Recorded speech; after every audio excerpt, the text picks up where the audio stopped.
Muy buenos días, bienvenidos todos a esta tercera edición de Arquitectour. Estamos acá en todas las señales de la W Radio, a través de nuestro Facebook, a través de nuestro canal de YouTube.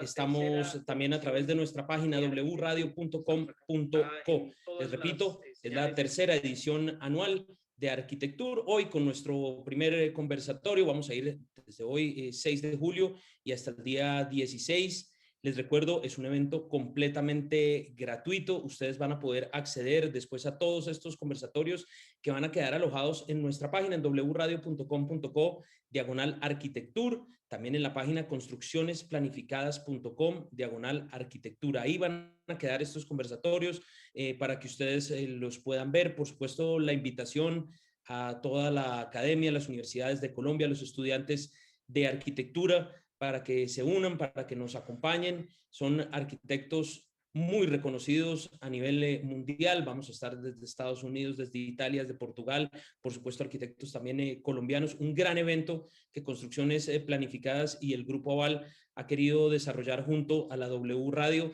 esta tercera edición, toda de manera virtual, con lo cual es aún más fácil para todos poder acceder. Les recuerdo nuestro canal de YouTube es W Radio Colombia. En Facebook también nos encuentran como W Radio Colombia y más fácil aún en nuestra página www.wradio.com.co. Para arrancar con este primer conversatorio y para que nos cuente un poco más de lo que es Arquitectour y lo que tiene para todos nosotros este año, está con nosotros Mauricio Patiño. Él es el gerente general de Construcciones Planificadas, organizador de este evento, quien además, por supuesto, nos presentará nuestro primer invitado en esta serie de conversatorios. Serán 7 en total. Mauricio, muy buenos días. Bienvenido al canal de YouTube de la W, al Facebook de W Radio y a nuestra página wradio.com.co. Nuestros oyentes, hoy televidentes, están muy pendientes de este evento y cuéntanos un poco qué nos trae Arquitectour este año, Mauricio.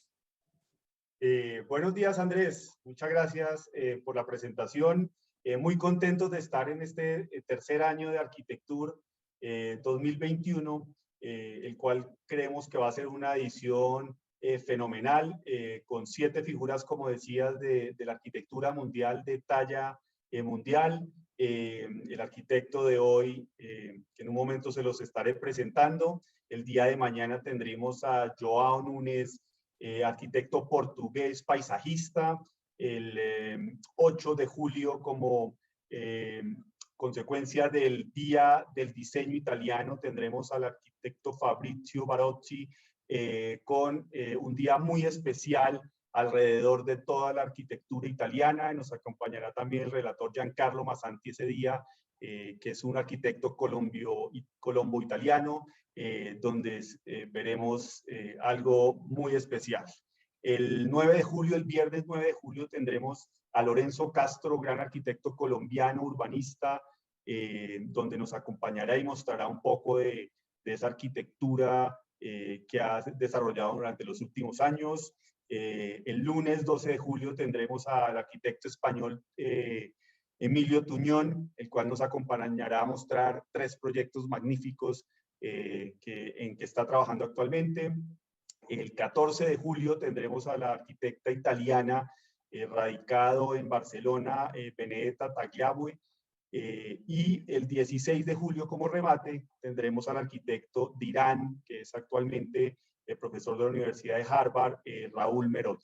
Entonces, eso es un poco, Andrés, ese preámbulo de Arquitectour que tendremos este año, y muy contentos de cómo vamos a interactuar este año y cómo cambiamos un poco el formato de Arquitectour para enriquecerlo aún más de lo que tuvimos el año pasado. Pues Mauricio, yo diría que adelante, arranquemos. Cuéntenos usted quién es nuestro primer invitado en este conversatorio. Le tengo que decir a quienes nos están escuchando y oyendo a esta hora que se trata de un arquitecto norteamericano, por lo tanto su presentación será en inglés, para que ustedes la puedan seguir. Él, digamos, es muy claro en sus explicaciones, todo el tema, pero la vamos a hacer en inglés. Y por supuesto, todos la pueden seguir a través de YouTube y de Facebook. Mauricio, ¿de quién se trata? Muchas gracias, Andrés. También recordarles que este es un evento totalmente gratuito. Todas las conferencias van a quedar grabadas en la página de la W. Por si alguien que se perdió la conferencia la puede repetir en cualquier momento durante los próximos días, inclusive los próximos años. Como dijo Andrés, esta conferencia va a ser en inglés, entonces doy el paso, digamos, a dar esta inicio y esta introducción a nuestro arquitecto de hoy. It's an honor for me to have our today architect. Stan Allen is an architect, and George Dutton, 27 professor of architecture of Princeton University. In 1991, he established an independent practice and since that time has pursued parallel careers as architect, educator, and writer. He has taught at Harvard, Columbia, and Princeton, and served as Dean of the School of Architecture at Princeton. From 2002 to 2012, his practice, Stan Allen Architects, have realized building and urban projects in the United States, South America, and Asia, responding to the complexity of the modern city in creative ways. Stan Allen has developed an extensive catalog of innovative design strategies, in particular looking at field theory, landscape architecture, and ecology as model to revitalize the practice of architecture. Parallel to this large-scale work, he has recently completed a number of privileged houses and artist studios of rural sites of the Hudson River Valley. Welcome to Arquitectour, Stanley. Thank you very much. It's a pleasure to be here. And of course, to take advantage of one of the few positives we might take from the whole COVID experience, which is the ability to bring together people from all over the world for events like this. So I'm very happy to be part of this program, and I will go ahead and share my screen, and we can start with the presentation. So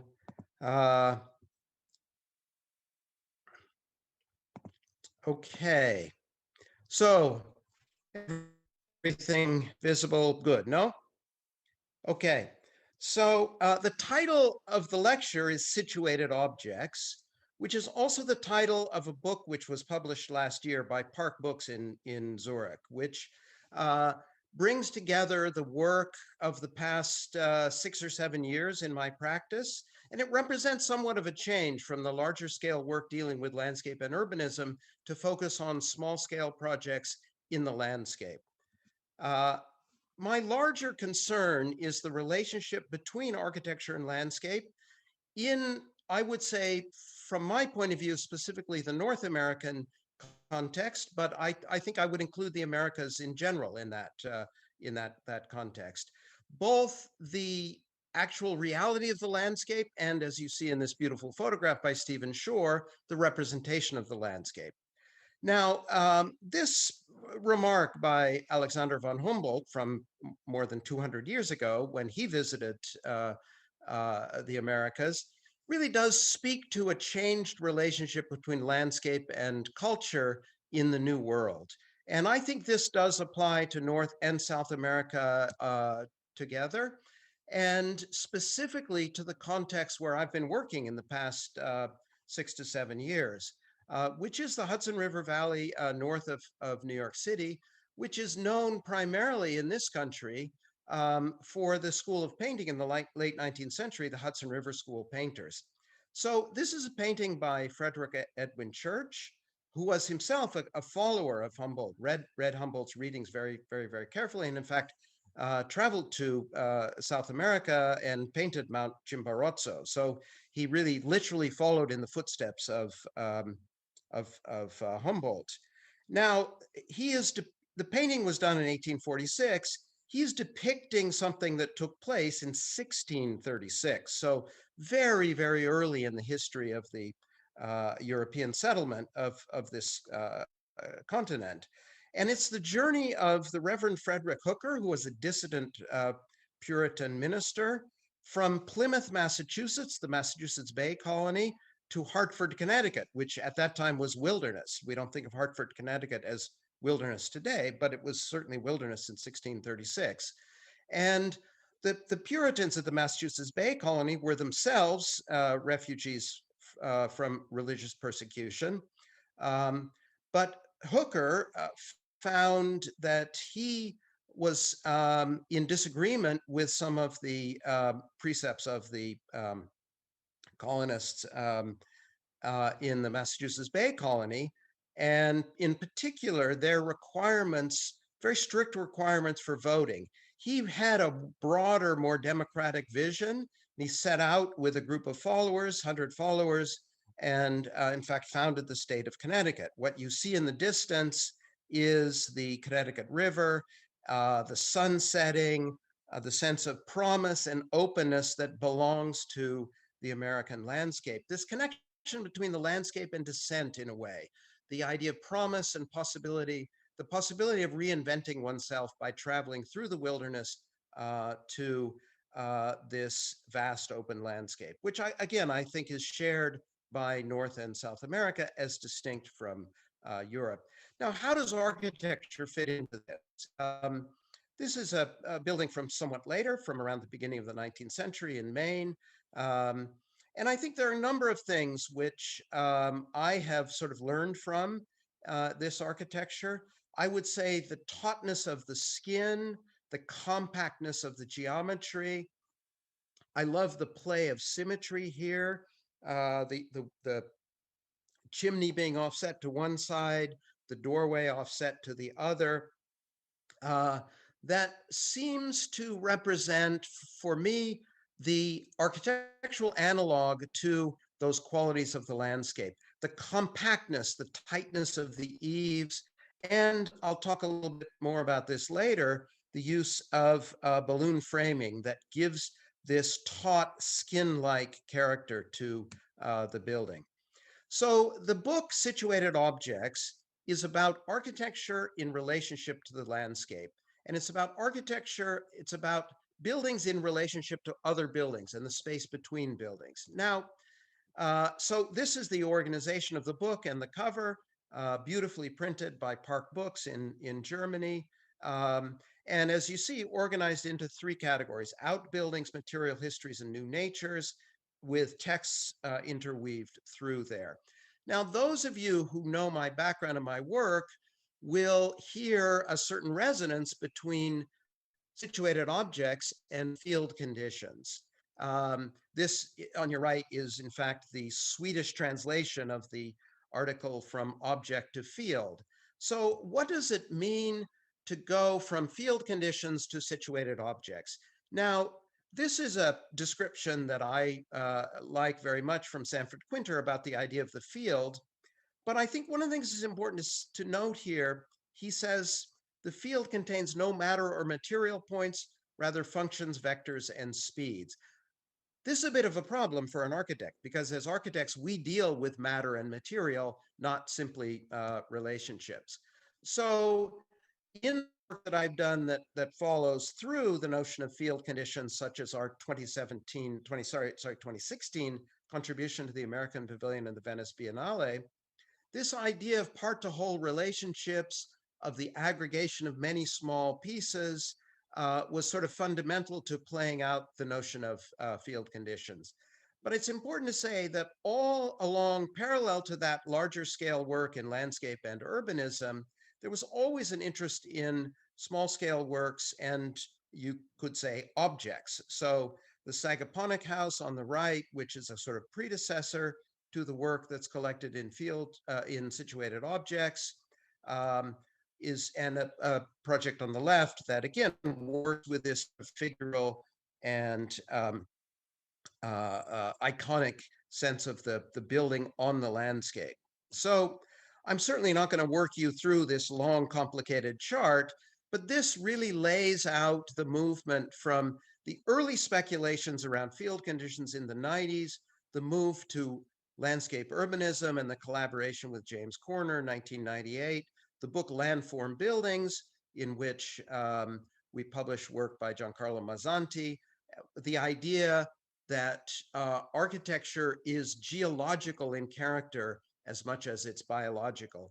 And that leading to a kind of rethinking of the field conditions idea, and then in turn to situated objects. So this project done in 2010 is an important hinge point where the part-to-whole relationships that belong to field conditions are still in operation, but the language of the parts, the pentagonal plan, the profile of the building on the landscape are looking forward to the work that characterizes the situated objects books.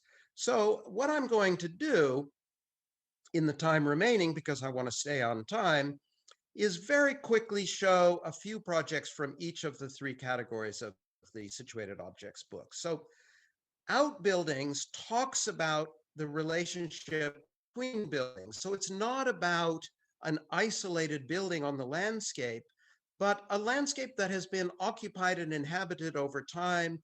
Buildings have been added over time, and it's the relationship between buildings and landscape and the space between buildings that becomes important. So this is actually a very interesting example. The part of the project to your right was completed around 2000 for an artist and her husband north of New York City. And then in 2012, they came to me with a project to add on to the building to create a studio. And it was also an opportunity to rework the landscape. So again, the notion of situated objects speaks to the relationship, in this case, between the older part of the project on the right and the new part of the project on the left, and the engagement with the landscape that you see with the walls and the terraces and the courtyards and so on. So the other thing that's important to say, all of the photographs in the book were taken by a single photographer, a very talented photographer named Scott Benedict, who works up in the Hudson River Valley. So there's a kind of consistency in the use of black and white, which for me minimizes the distractions of color and calls attention to the textural relationships between the natural characteristics of the site and the architecture itself. So you, in other words, in Scott's photographs, you always see the architecture through the lens of nature. Here's the plan, the studio to the right and the existing house to the left. Here, again, existing house to the right, studio to the left. Always, you know, this notion of a geological architecture, it seems to me, is brought home here with the rocks in the foreground and the faceted crystalline form of the studio to the left. You see the interior of the studio and the geometry of the roof and the geometry of the roof in the landscape. Second project is also an artist studio. This one is in not in the Hudson River Valley, but in the Blue Hills of Virginia. And it's also for a client who I'd worked with before. On the right, you see a house that I built for this client in Glendale, California, also around 2000. And on the left, the landscape that the project is located in.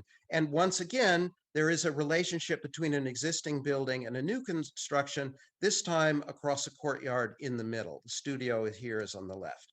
Here's a model of the studio. Notice the courtyard and the retaining walls to the right. So the site sloped quite steeply. So there are 8-foot-high retaining walls in concrete that deal with the slope of the site. And then a lightweight structure is dropped down on top of that to create the space of the studio. So here you see from the back, and you see the way in which those walls of the studio are holding back the landscape and creating this relationship between the object and the landscape. So you see the landscape retaining walls on the right, you see the entry to the studio on your left. Materiality here is very important. The concrete of the retaining walls below and concrete board above. So same material used in a different textural. This is a photograph of the interior of the studio before it was inhabited. Concrete floors, simple white walls, beautiful light for a working artist. And we worked with a very talented landscape architect who really knitted the spaces, interior and exterior spaces of the studio into the landscape itself. Now, I mentioned the question of the balloon frame. This was, again, an American invention. The idea of replacing the heavy timbers that had come from European construction with machine-made, pre-cut lumber, lightweight materials, something more sort of basket-like. So for our submission to the Chicago Biennial, we wanted to look at the logic of the balloon frame, which in fact, at a certain point, came to be called the Chicago frame, and had again, an intimate relationship to the American landscape. Not only was the lumber taken from the forests of Wisconsin and Upper Michigan, but because these buildings could be built quickly and in fact even moved around, they were fundamental to the settlement of the American West. So here the idea is to take a single unit like the Maribor Art Gallery project and repeat it to create a larger sense of the collective. So here the project is for a small school. This was exhibited in the Biennial Chicago in 2017. And you see the individual spaces and the way they're linked together, and the visible balloon frame construction. Here, a view of an interior classroom and a cutaway showing, in this case, the relationship to the open landscape of the American Midwest. Now, the final category is what I call new natures, which is to say that given the vastness and the extent of the American landscape, and in some ways a critique, I would say, of the Hudson River School's approach to landscape that saw landscape very much through the filter of representation and images, it seems to me, particularly in a post-digital age, that our relationship to landscape is much more immersive, that landscape is something we inhabit. It's not something we primarily look at. So these last two projects deal with that notion of a kind of extensive, immersive landscape space that can be much a property of the interior as a property of the building as an object. And again, there's a story here that has to do with working with an existing context. I did not design this building.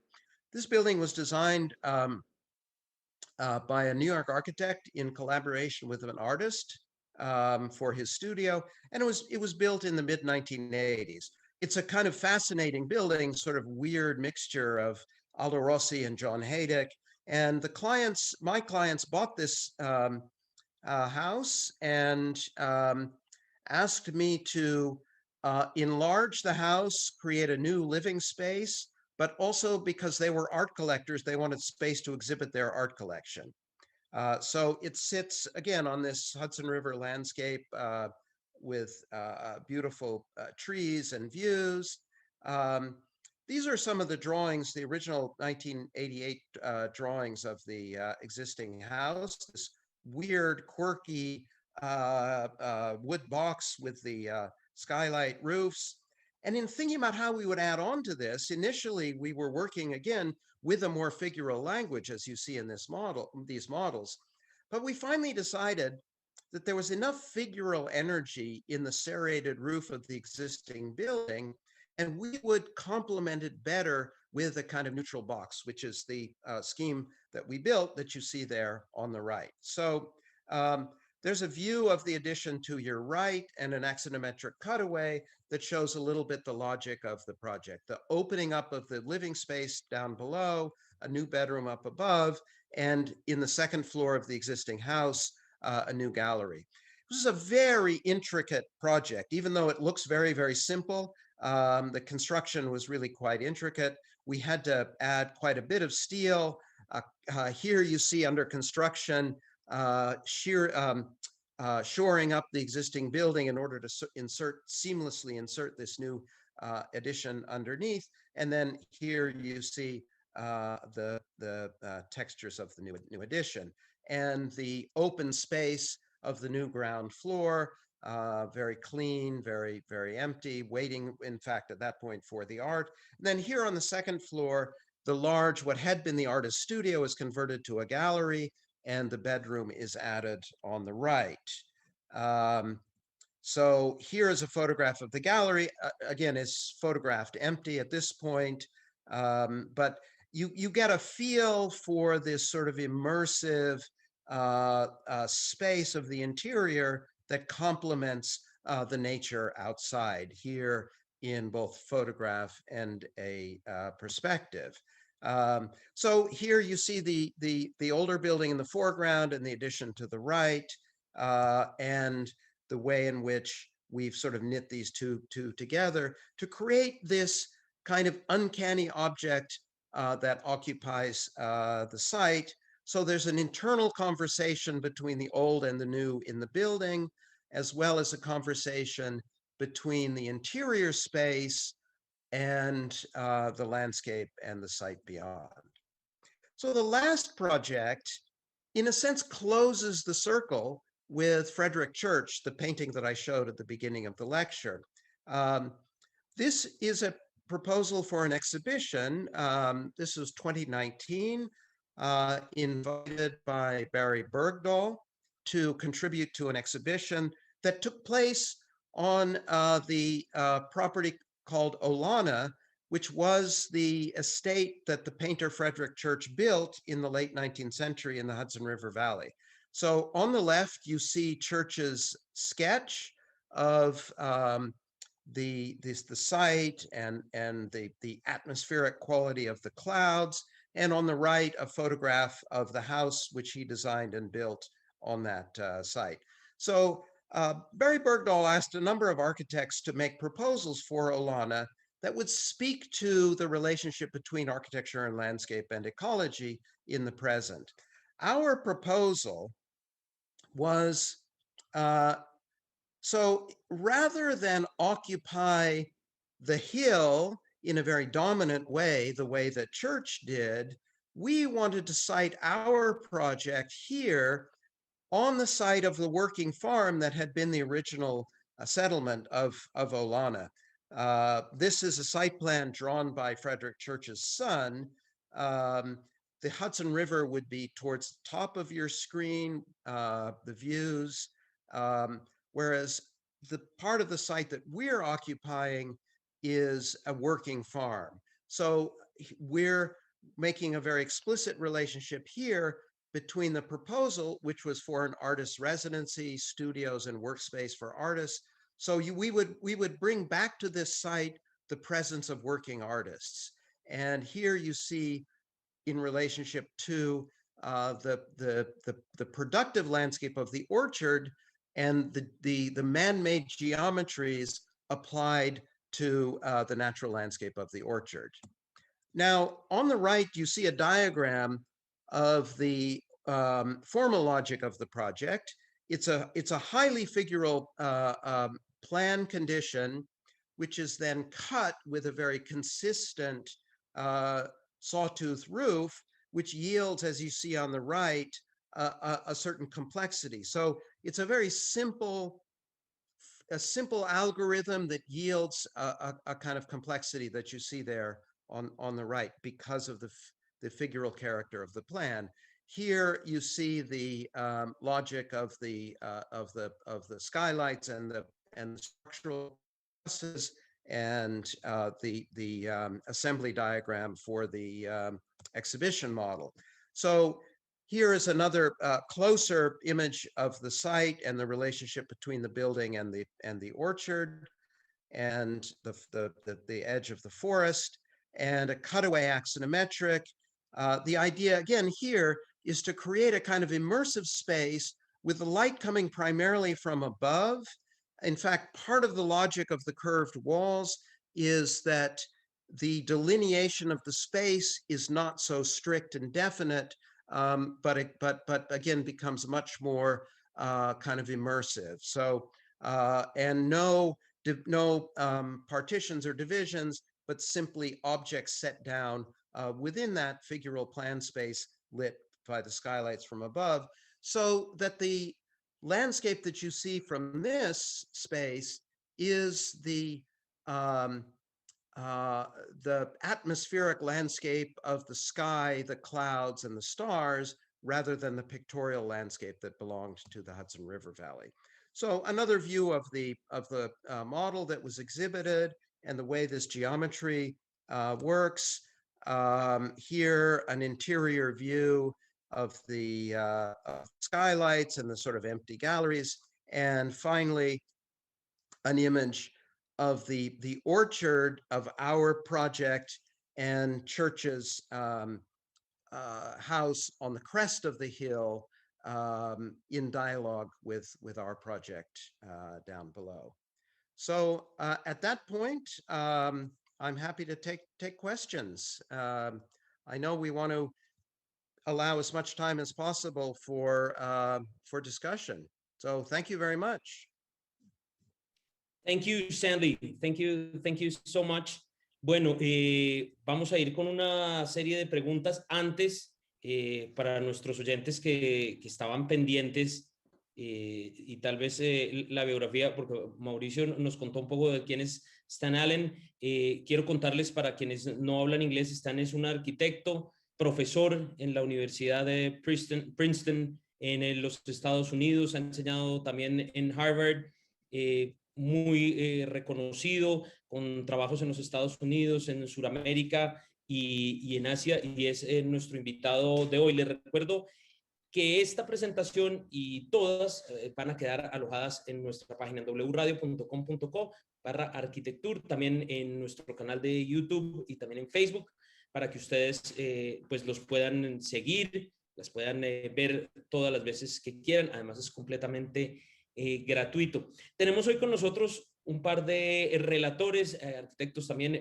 reconocidos, uno de ellos español, el otro barranquillero, precisamente para que sean ellos los que puedan charlar un poco con Stan, plantearle algunas preguntas sobre su trabajo y sobre la presentación que han hecho. El primero de ellos es Giancarlo Massanti, muy reconocido en nuestro país, barranquillero, con estudios de posgrado en diseño industrial y arquitectura en Italia, en Florencia, que mejor escuela que la italiana, además experiencia académica, profesor invitado de cátedra en numerosas universidades colombianas, también en universidades de prestigio mundial como Harvard, como Columbia, como Princeton. Es el primer arquitecto colombiano en tener sus obras en la colección permanente del MoMA en la ciudad de Nueva York y del reconocido Centro Pompidou en París. Y está también con nosotros Lucas Ariza Parrado. Él nació en Chiclana de la Frontera, en la provincia de Cádiz, en España, arquitecto de la Escuela Técnica Superior de Arquitectura de la Universidad de Sevilla, maestría en la Universidad de los Andes, en Bogotá, Colombia, profesor asistente y editor de la revista de ARC, del Departamento de Arquitectura de esta misma universidad, la Universidad de los Andes. En el 2008 comienza su aventura y su romance con Latinoamérica, que hasta el momento dura, con continuos ires y venires que siguen armándole un panorama rico, complejo y contradictorio. También recientemente ha publicado un libro fruto de la investigación realizada en su maestría titulado El Temple de la Arquitectura. Sin más introducciones, Lucas, Giancarlo, yo les cedo la palabra para que ustedes puedan charlar con Stanley. Él nos ha dicho, él entiende el español muy bien, lo que pasa es que no se animaba a hacer la presentación en español, pero él entiende el español perfecto y él nos responderá en inglés. Cualquier duda, pues aquí estaremos para darles una mano con la traducción. Así que, Lucas, no sé si tú quieres arrancar y conversando con Stanley después de esta magnífica presentación aquí en Arquitectura.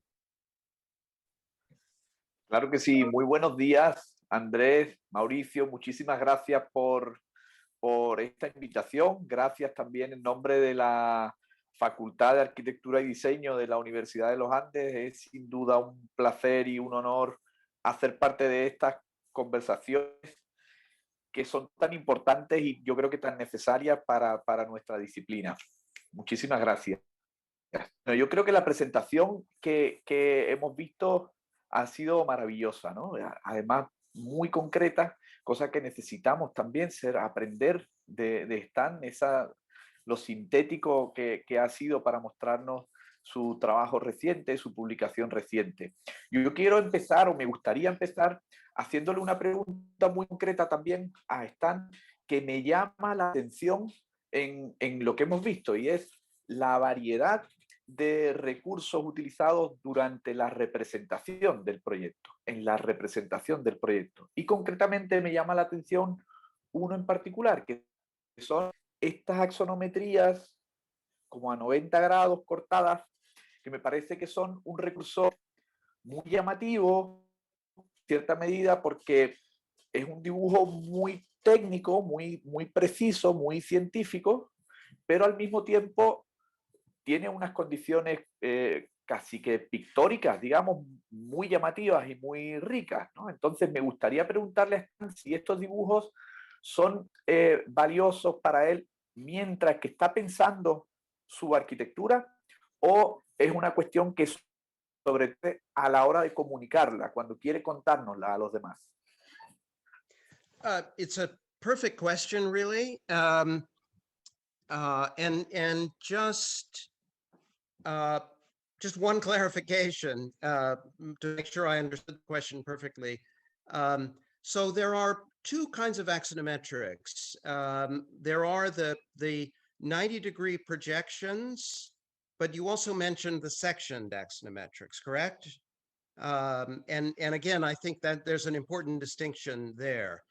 But basically, you articulated perfectly what for me is the value of the axonometric, which is it's simultaneously measurable, precise. It is, I think, the architect's drawing in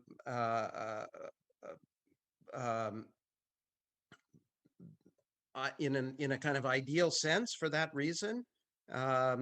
That if, perspective, I think, is always associated with painting and with the pictorial language, the axonometric with the technical disciplines. So that combination of measurability, constructability, but with the production of an image is the power of the axonometric. And I think that's why the axonometric is so important for architects. Now, two things, again, because we don't want to use up too much time. The flat axonometric is of course something which belongs to my history.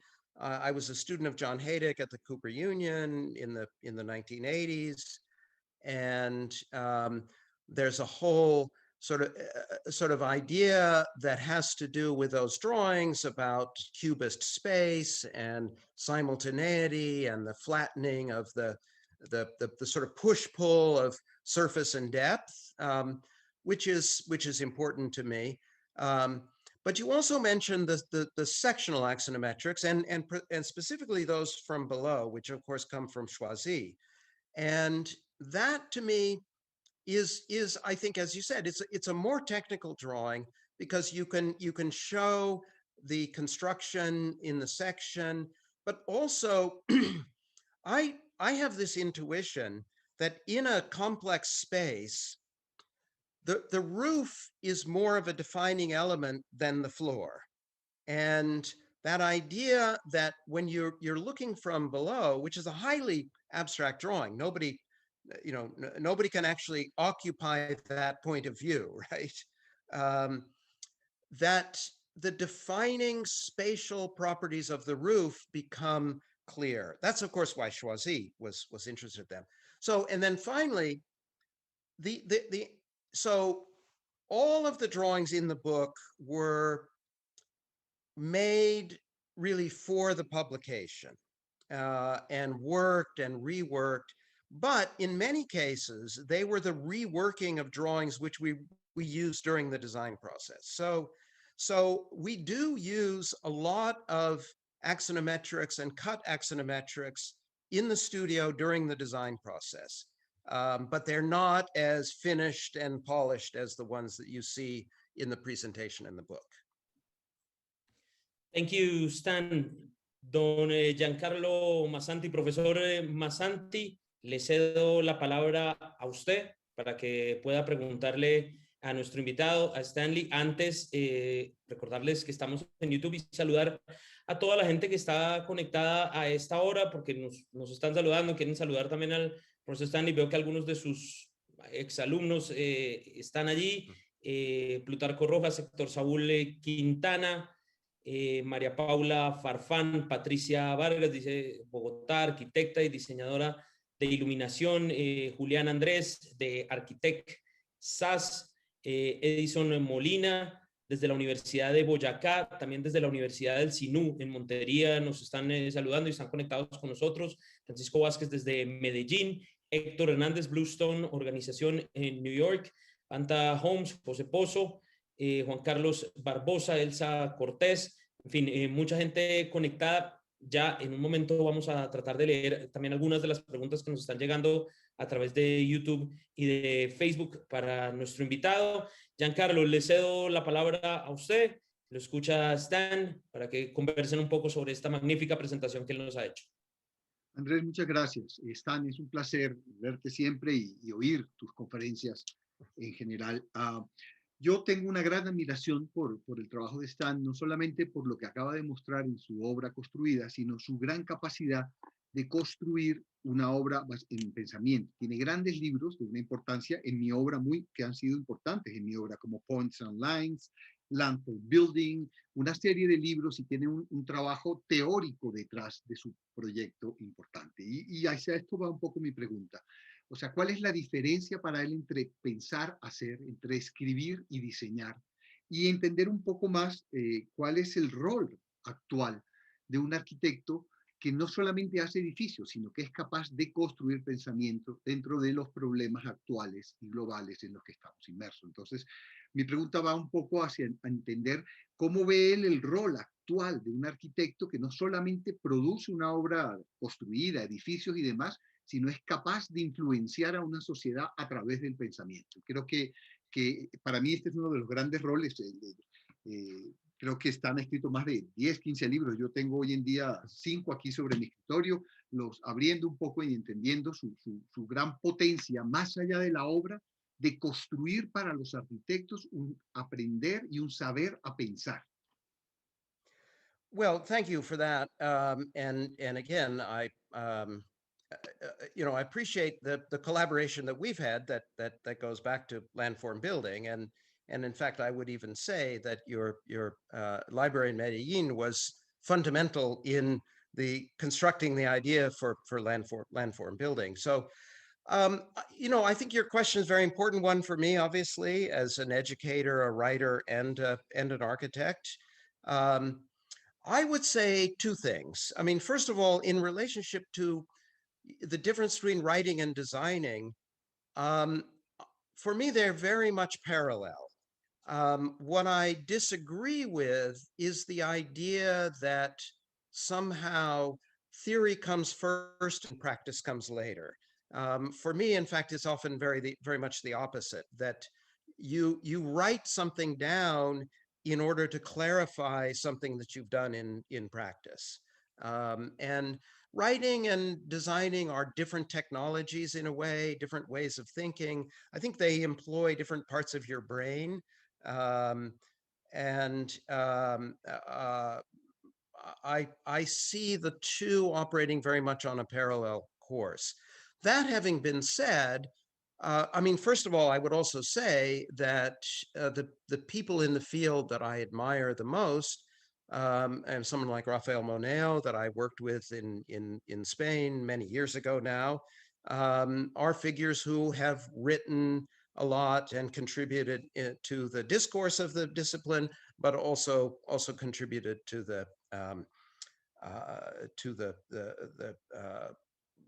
built aspect of the discipline. And somebody like Rafael has been very thoughtful about the relationship, again, between the two, never confusing the two, in other words, right? But I think we also operate in a world in which, when I was going to school, I think the world of the academy and the world of the discipline were very separate. And perhaps I looked to Europe a little bit, and and see maybe that there's a little bit of a closer relationship. I don't know if that's necessarily true anymore, but certainly was the case 30 years ago. But I think being an architect today involves very often teaching, writing, exhibiting, publishing. These are all parts of the activity of the architect. And again, even if we look, deep in history, the architects of the Renaissance who wrote treatises as well as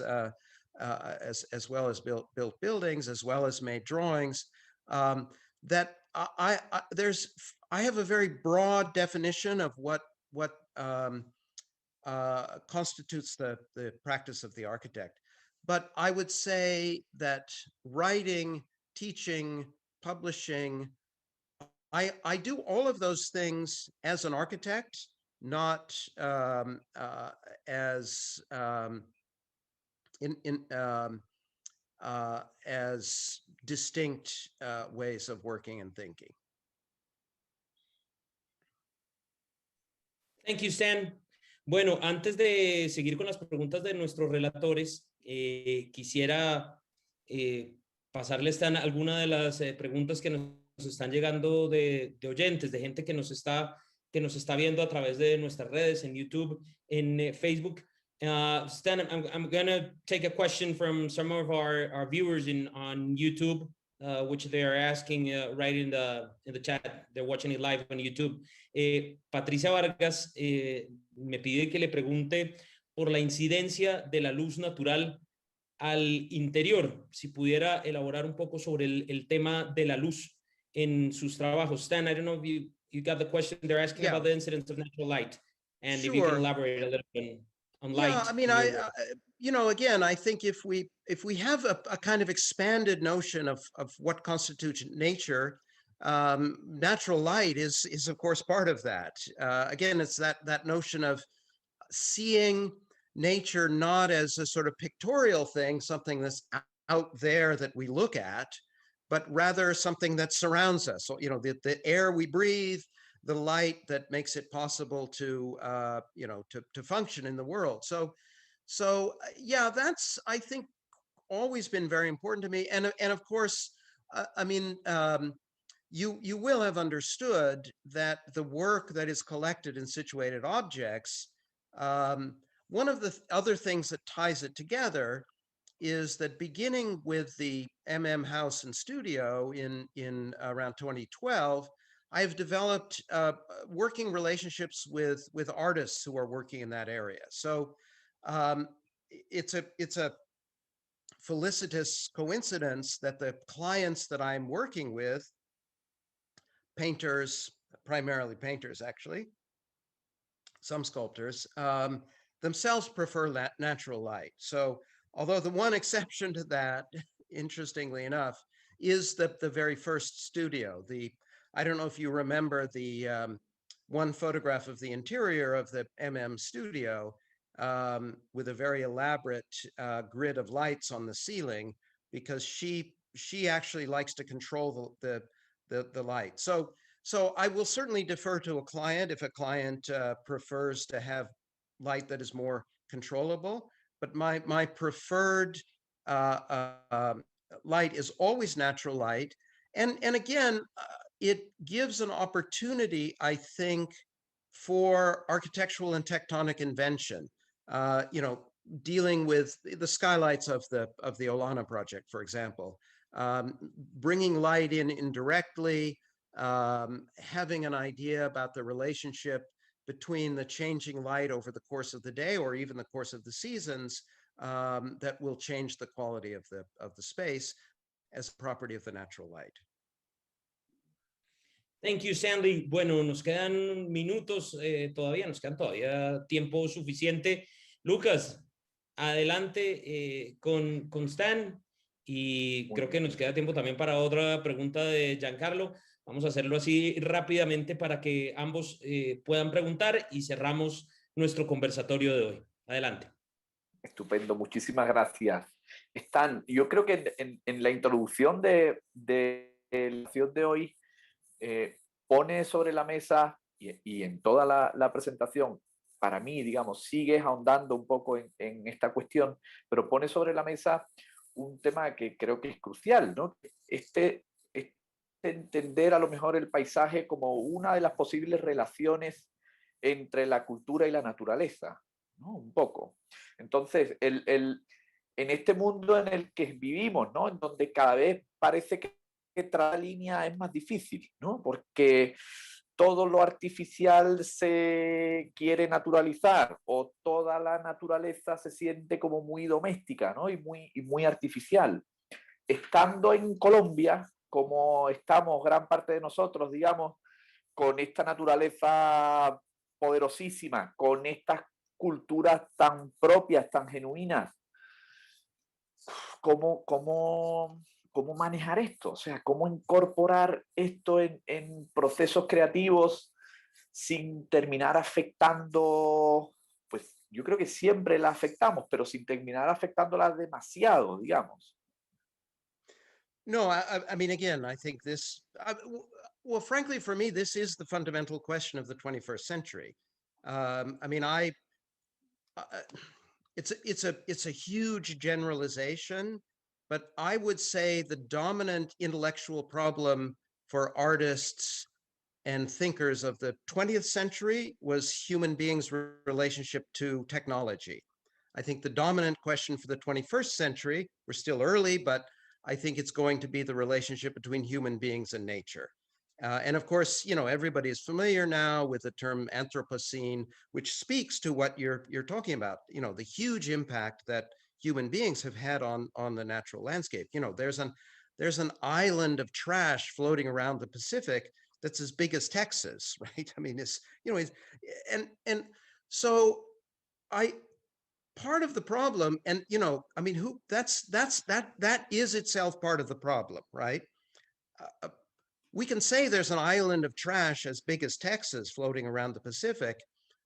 That doesn't really mean much to us. We can't imagine how big it is, you know? We know Texas is big, but you know, we have no concrete sense of what that means.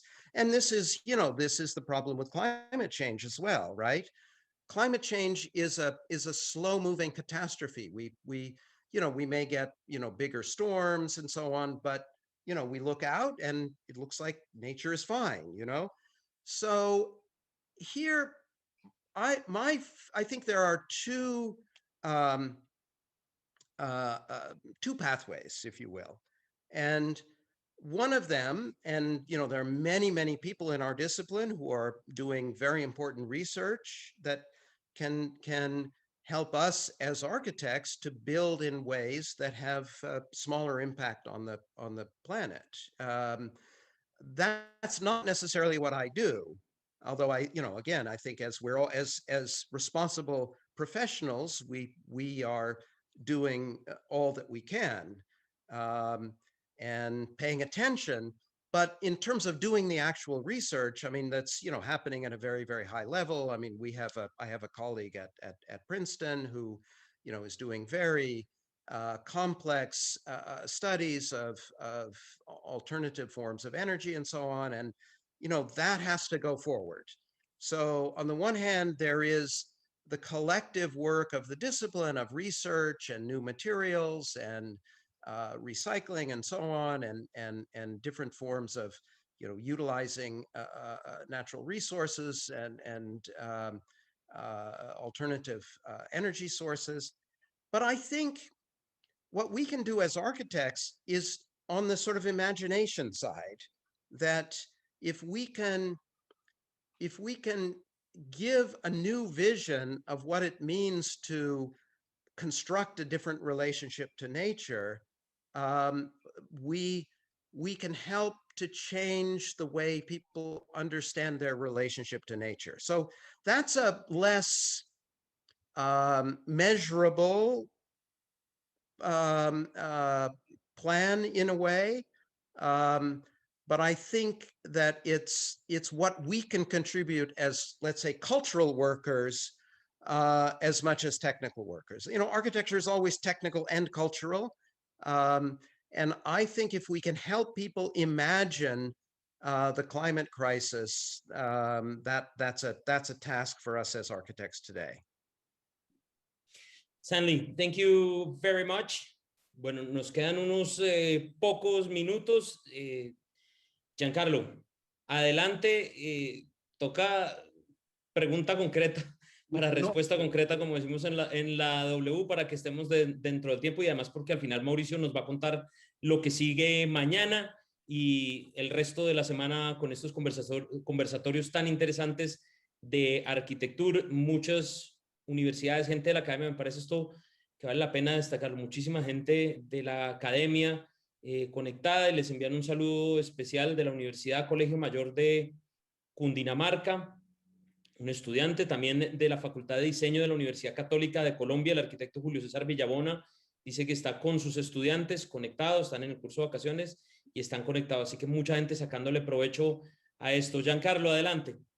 Yo quería hacer una pregunta muy concreta. Cuando uno entiende todo el trabajo de investigación sobre field condition o la idea del paisaje, entiende la arquitectura como un sistema operativo, como algo que opera. Mi pregunta es si esta idea de paisaje también tiene que ver con la construcción y la definición de la idea de identidad en la arquitectura. O sea, cómo el paisaje construye la identidad y los comportamientos de la gente. Entonces me interesa saber un poquito cómo ve él la discusión alrededor de la identidad. Cuando hablamos de identidad estamos hablando qué identifica la arquitectura colombiana, qué identifica la arquitectura americana o la arquitectura europea hoy en día. O sea, ¿qué es para él la identidad? It's not an easy question. I know. So, and I know our time is limited, but yeah, I mean, I think it speaks to this question, you know, in a way, how does landscape shape us? And, you know, when I begin with this larger distinction between Europe and the Americas, and I think I mean, it's certainly not in a singular way because, you know, one has to pay attention to the differences, you know, between North America, Central America, South America. But I think certainly my identity has been shaped by a relationship to the landscape. I think the best architects that I appreciate, whether they're European, Northern European, Southern European, South American, North American, pay attention to the cultural histories that have shaped landscape and the way in which the landscape has then in turn shaped the culture of those different regions. Well, Stanley, thank you so much for your time, for being here with us today on Arquitectour, this third annual edition. It's been really a pleasure, very interesting conversation, and have a very nice evening. Thank you. Thank Lucas and Giancarlo for perfect questions. Really gave me something to think about as well. Thank you. Bueno, y por supuesto hay que agradecer a Construcciones Planificadas, al Grupo Aval. Esta es la W Radio, su máximo aliado. Y Mauricio, quiero regresar con usted para que usted nos cuente qué sigue, porque esto es tan solo la entrada, tan solo es el inicio, pero ¿qué sigue en Arquitectura en esta edición 2021? Gracias, Andrés, y muchas gracias, Stanley, por esa presentación y esas respuestas que nos ilustran mucho sobre la arquitectura. El día de mañana tendremos al arquitecto paisajista Joao Núñez. Es un gran apasionado del dibujo y la comprensión de los procesos en el mundo.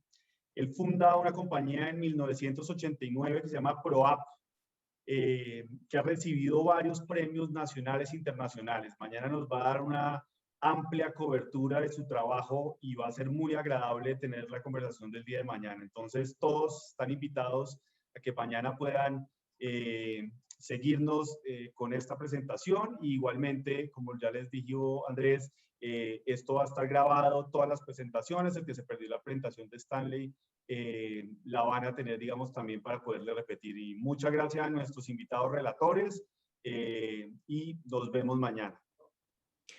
Muchísimas gracias, Mauricio. Gracias a todas las personas que nos acompañaron. Les recuerdo a través del Facebook de la W Radio, de YouTube. A propósito, me dicen que en YouTube uno puede activar el closed caption y así pueden ver la transcripción para quienes quieran leer al mismo tiempo que están Iván presentándolo, pues ahí lo pueden hacer. Todos estos conversatorios quedan wradio.com.co/arquitectur, ahí van a estar también en construccionesplanificadas.com/arquitectur. Acá vamos a estar hasta el 16 de julio, también estará Diana Gil acompañándolos en algunos conversatorios, así que aquí seguimos y qué rico poder hablar un rato de arquitectura en el 2021.